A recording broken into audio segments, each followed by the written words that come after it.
The most important thing about our government going forward, and maybe the biggest issue facing Canada in the next 2 to 4 years, however long it is our Prime Minister is Justin Trudeau, and Justin Trudeau no longer has the moral authority to govern Canada. He doesn't. There is no metric in which Justin Trudeau passes a leadership test. He is corrupt. He is bought by people who paid him money. SNC-Lavalin paid him, through his Liberal Party and his personal foundation, millions of dollars to pass a private law for them. He did. He made a private law for personal donors. He's corrupt on that metric. Yeah, the ethics violation with the AgriCon, sure, that too. But what's more, he's dictatorial. When people stood up to him, he violated the Constitution and he tried to overrule the judicial branch. Right? He tried to assume all the powers of government to one. When Jody Wilson-Raybould and the independent prosecutor said, no, this is against the law, and the Constitution clearly states you could not put pressure on the Attorney General to overrule a decision, that's against it. Because all our powers are concentrated in the executive. You cannot interfere in the judiciary. He said, screw that, violate the Constitution, and forced her out anyways, and put in a puppet. Now SNC-Lavalin stocks goes up because the Bloc and the Liberals are in power.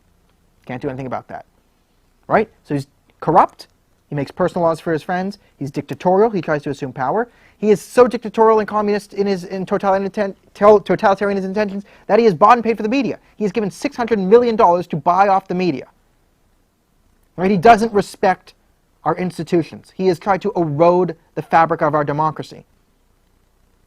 What's more, he's been wearing a blackface. And it's not so much the blackface, it's he violates his own moral code. He ran a campaign. He's been out there in front calling Canada a systemic racist country. Everyone's so racist, right? And anyone's past crimes can be used against them. And he was beating that war drum. And then it turns out that he can't even name how many times he's dressed up in blackface.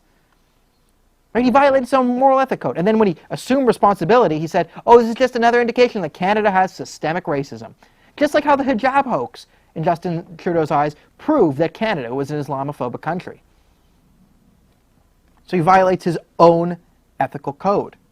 He is corrupt. He is dictatorial and authoritarian in his leanings.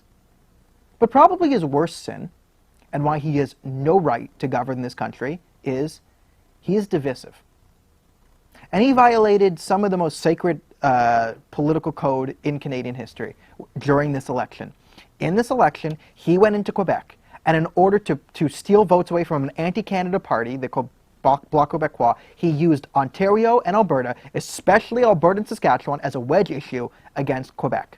He said he will be the one to stand up to Alberta.